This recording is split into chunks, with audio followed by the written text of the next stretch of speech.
Bonjour à vous la team, j'espère que vous allez bien, tranquillement. Donc on va parler du mercato aujourd'hui.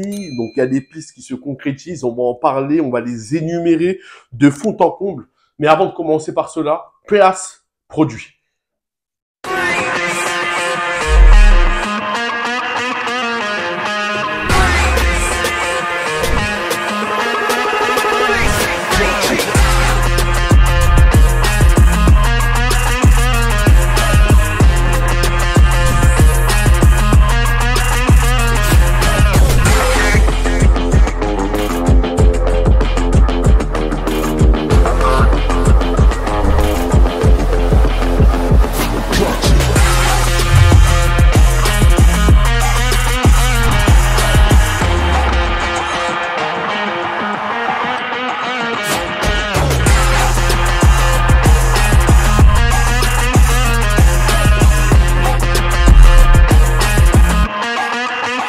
Et pour la vidéo, bien évidemment, le lien est dans la description. N'oubliez pas de cliquer.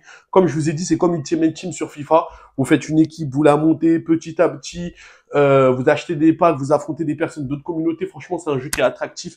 J'ai pu y tester. Voilà, vraiment, suivez, le lien est dans la description. Maintenant, rentrons dans le vif du sujet. Il faut qu'on parle précisément des profils qui ont été cités par le Paris Saint-Germain, qui ont été relayés par plusieurs informations, par plusieurs presses. Faut qu'on en parle. Il y a la presse allemande. On va parler d'abord du premier joueur, c'est qui? C'est Lucas Hernandez. Lucas Hernandez, qui joue au Bayern actuellement, qui est blessé. Voilà, donc normalement, il va revenir peut-être pendant la préparation. Il est blessé et il souhaite venir. Il y a eu un accord entre lui et le Paris Saint-Germain, pas avec le club, hein, mais entre le joueur et le Paris Saint-Germain. Donc les négociations ont été trouvées par rapport un accord s'il souhaite venir au Paris Saint-Germain. Ça, sur ça, c'est OK. Mais avec le Bayern, c'est encore, ils vont faire une offre et on verra ce qui va se passer. Moi, mon avis par rapport à Lucas Hernandez, les gars, restons factuels. On reproche à Verratti et Neymar d'être souvent blessés, etc., etc. Je me trompe ou pas? Dites-le moi.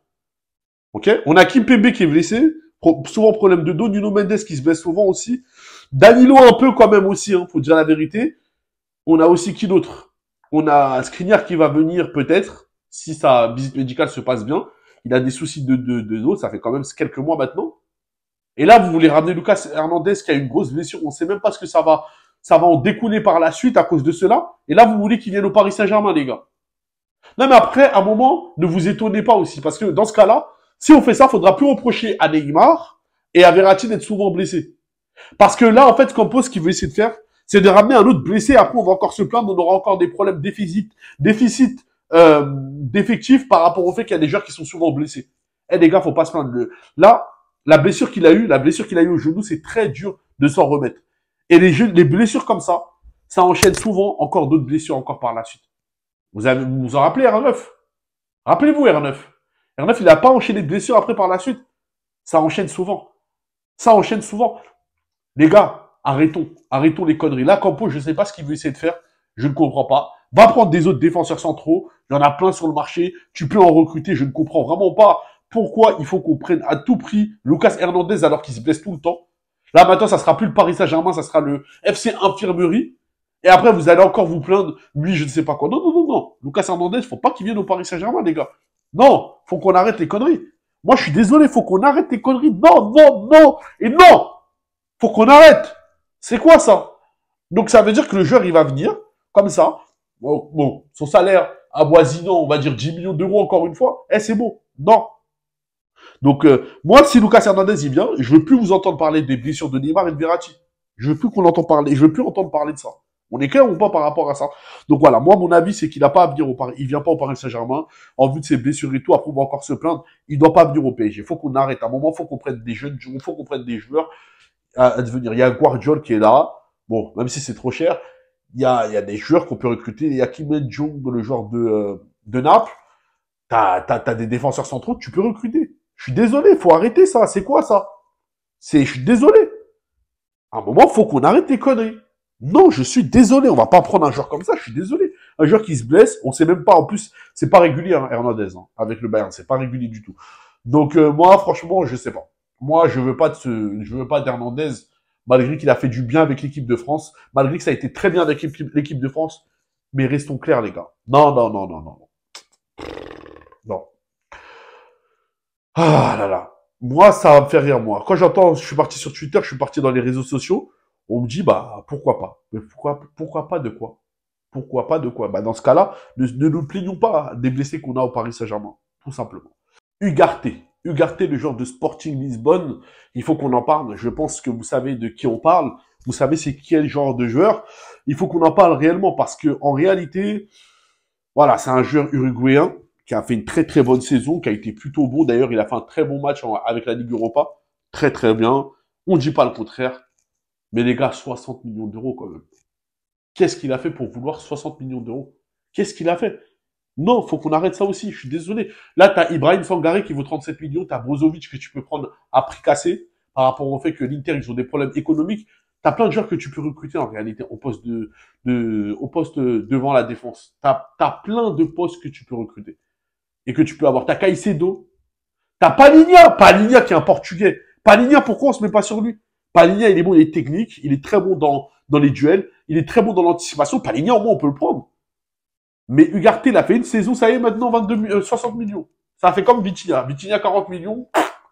Voilà, il a fait une bonne saison à Porto. Mais quand t'entends les supporters parisiens, on dirait qu'il a fait une saison de ouf. Et à un moment, faut qu'on arrête les conneries. Faut qu'on arrête les conneries. Je suis désolé, moi, Ugarte, je vois pas, j'entends des échos. Bon, je parle avec certains Portugais qui connaissent bien le championnat. Mais moi qui vienne, c'est pas ça qui me dérange. Mais moi, c'est le prix. 60 millions d'euros. 60 millions d'euros. Mais attendez, les gars. Et quand c'est Seko Fofana qui vaut 40 millions, on veut pas les mettre? Et là, on va mettre 60 millions d'euros pour un mec comme ça, on sait même pas ce que ça va donner, on sait rien du tout. Et on va venir, on va le prendre comme ça. Des informations que j'ai entendues, il paraît que Mourinho le voulait à l'AS Rome. Donc, peut-être que ça va amener à l'arrivée de Mourinho, on ne sait pas. Mais 60 millions, c'est quand même cher. Soit Campos, il va prendre des commissions derrière, encore une fois, il va bouffer l'argent, il va prendre son petit 10 millions, comme ça, parce que n'oubliez pas, hein, qui est l'argent du Garté? C'est Jorge Mendes. Mendes, encore une fois, il est toujours dans les parages, celui-là. Ah, il perd pas le nord. Hein. Ah, ça c'est clair. Quand c'est l'argent, il perd pas le nord. Donc, non, non, non, à un moment, faut qu'on arrête les conneries. Faut qu'on arrête. Faut qu'on soit clair, faut qu'on soit factuel. On peut pas se permettre de venir et de mettre des sommes pareilles sur des joueurs qui sont pas connus au bataillon. Ils ont fait une bonne saison et ça y est, c'est tout. Non, non, non, faut qu'on arrête les conneries. Je suis désolé. Je suis désolé. Donc, pour moi, pourquoi Ugarte? Pourquoi oui, il peut venir. Moi, ça me dérange pas en soi, comme je le répète, mais pas à un prix pareil. Pas à un prix pareil. Je suis désolé, 30, 35 millions. Moi, je suis désolé. Il faut qu'on s'impose. Il faut qu'on s'impose. Il faut qu'on s'impose. Moi, je me rappelle quand Leonardo, à l'époque, il voulait Alex Telles, au début, le PSG, ils avaient proposé 30 millions d'euros. Porto, ils ont voulu être gourmands, ils ont dit 60 millions. Leonardo leur a dit, gardez la pêche. À un moment, il faut qu'on soit, faut qu'on s'impose à un moment. Faut qu'on arrête d'être pigeonné comme ça. De vouloir un joueur à tout prix. Il y a des joueurs, là. Ibrahim Sangaré vaut 37 millions. Allez vous mettre sur lui. Il y a plein d'autres profils qu'on peut prendre. Il y en a plein. Moi, je vous dis, il y a plein de 6 qu'on peut prendre, des 6 qui sont techniques, qui ont du jeu, qui ont du bagage. Et bien sûr, hein, Declan Rice, les gars, faut arrêter aussi les conneries. Parce que j'ai entendu le blast de Declan Rice, faut arrêter les conneries. En fait, Declan Rice, il est bon, mais ça, c'est des joueurs de première ligue. C'est des joueurs box-to-box, ça attaque, ça défend, ça fait l'ascenseur. La Ligue 1, c'est un jeu où tu vas affronter des équipes à bloc bas. Est-ce qu'il va s'intégrer dedans? Moi, c'est ça la question, moi, que je me pose. Est-ce qu'il va s'intégrer dedans?